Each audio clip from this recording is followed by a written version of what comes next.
അധ്യായം 48. പിതാവിന് സുഖമില്ലെന്ന് കേട്ട് ജോസഫ് മക്കളായ മനാസയെയും എഫ്രായിമിനെയും കൂട്ടിക്കൊണ്ട് അവൻ്റെ അടുത്തേക്ക് പോയി. മകനായ ജോസഫ് വരുന്നുണ്ട് എന്ന് യാക്കോബ് കേട്ടു. അവൻ ശക്തി സംഭരിച്ച് കിടക്കയിൽ എഴുന്നേറ്റിരുന്നു. യാക്കോബ് ജോസഫിനോട് പറഞ്ഞു, സർവശക്തനായ ദൈവം കാനാൻ ദേശത്തുള്ള ലൂസിൽ വച്ച് എനിക്ക് പ്രത്യക്ഷപ്പെട്ട് എന്നെ അനുഗ്രഹിച്ചു. അവിടുന്ന് അരുളി ചെയ്തു, ഞാൻ നിന്നെ സന്താന സമൃദ്ധിയുള്ളവനാക്കി നിന്റെ സംഖ്യ വർദ്ധിപ്പിക്കും. നിന്നിൽ നിന്ന് ഞാൻ ജനതതികളെ പുറപ്പെടുവിക്കും. നിനക്ക് ശേഷം ഈ നാട് നിന്റെ സന്തതികൾക്ക് ഞാൻ നിത്യാവകാശമായി നൽകും. ഞാൻ ഈജിപ്തിൽ നിന്റെ അടുത്ത് എത്തുന്നതിന് മുൻപ് ഈജിപ്തിൽ വച്ച് നിനക്കുണ്ടായ പുത്രന്മാരിരുവരും എഫ്രായിമും മനാസേയും എന്റേതാണ്. റൂബനും ശിമയോനും എന്ന പോലെ അവരെന്റേതായിരിക്കും.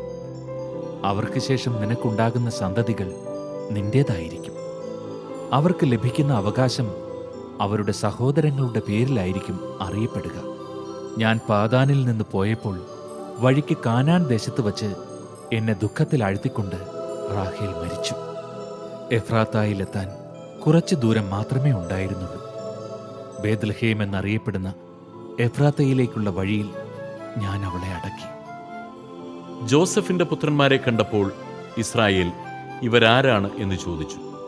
ജോസഫ് പറഞ്ഞു, ഇവർ എൻ്റെ മക്കളാണ്, ഇവിടെ വെച്ച് ദൈവം എനിക്ക് തന്നവർ. അവൻ പറഞ്ഞു, അവരെ എൻ്റെ അടുക്കൽ കൊണ്ടുവരിക, ഞാൻ അവരെ അനുഗ്രഹിക്കട്ടെ. ഇസ്രായേലിന് പ്രായം കൊണ്ട് കണ്ണുകൾ മങ്ങി കാഴ്ച നഷ്ടപ്പെട്ടിരുന്നു. ജോസഫ് അവരെ അവൻ്റെ അടുത്ത് കൊണ്ടുചെന്നു. അവൻ അവരെ കെട്ടിപ്പിടിച്ച് ചുംബിച്ചു. ഇസ്രായേൽ ജോസഫിനോട് പറഞ്ഞു, നിന്റെ മുഖം കാണുമെന്ന് ഞാൻ വിചാരിച്ചിരുന്നില്ല.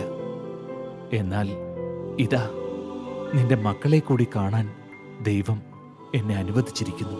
അപ്പോൾ ജോസഫ് കുട്ടികളെ അവൻ്റെ അടുത്തു നിന്ന് മാറ്റിയിട്ട് നിലം പറ്റ കുനിഞ്ഞ് നമസ്കരിച്ചു. ജോസഫ് എഫ്രായിമിനെ തൻ്റെ വലത്ത് കൈകൊണ്ട് പിടിച്ച് ഇസ്രായേലിൻ്റെ ഇടത് കൈക്ക് നേരെയും മനാസയെ ഇടത്ത് കൈകൊണ്ട് പിടിച്ച് ഇസ്രായേലിൻ്റെ വലത്ത് കൈക്ക് നേരെയും നിർത്തി അവൻ്റെ അടുത്തേക്ക് കൊണ്ടുചെന്നു. എന്നാൽ ഇസ്രായേൽ കൈകൾ പിണച്ച് വലം കൈ ഇളയവനായ എഫ്രായിമിൻ്റെ തലയിലും ഇടം കൈ മനാസയുടെ തലയിലുമാണ് വെച്ചത്. മനാസയായിരുന്നുവല്ലോ കടിഞ്ഞൂൽ പുത്രൻ. അവൻ ജോസഫിനെ അനുഗ്രഹിച്ചുകൊണ്ട് പറഞ്ഞു, എന്റെ പിതാക്കന്മാരായ അബ്രാഹവും ഇസഹാക്കും ആരാധിച്ചിരുന്ന ദൈവം, ഇന്നുവരെ എന്റെ ജീവിതകാലം മുഴുവൻ എന്റെ ഇടയനായിരുന്ന ദൈവം, എല്ലാ തിന്മകളിലും നിന്ന് എന്നെ കാത്തുപോകുന്ന ദൂതൻ ഈ ബാലന്മാരെ അനുഗ്രഹിക്കട്ടെ. എന്റെയും എന്റെ പിതാക്കന്മാരായ അബ്രാഹത്തിൻ്റെയും ഇസഹാക്കിൻ്റെയും നാമം അവരിൽ നിലനിൽക്കട്ടെ.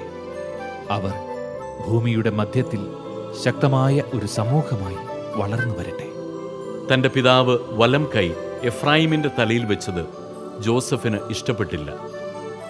എഫ്രായിമിൻ്റെ തലയിൽ നിന്ന് മനാസയുടെ തലയിലേക്ക് മാറ്റാൻ അവൻ പിതാവിൻ്റെ കൈക്ക് പിടിച്ചു.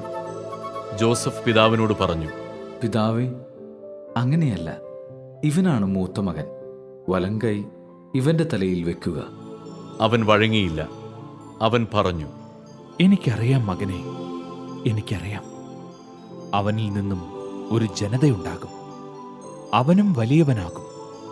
എന്നാൽ അവന്റെ അനുജൻ അവനേക്കാൾ വലിയവനാകും. അവന്റെ സന്തതികളോ അനവധി ജനതകളും.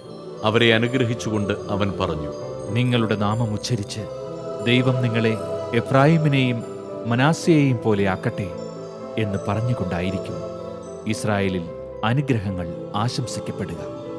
അവൻ എഫ്രായിമിനെ മനാസയ്ക്ക് മുൻപനാക്കി.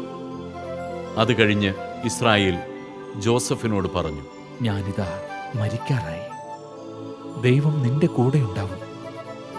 നിന്റെ പിതാക്കന്മാരുടെ നാട്ടിലേക്ക് നിന്നെ തിരികെ കൊണ്ടുപോവുകയും ചെയ്യും.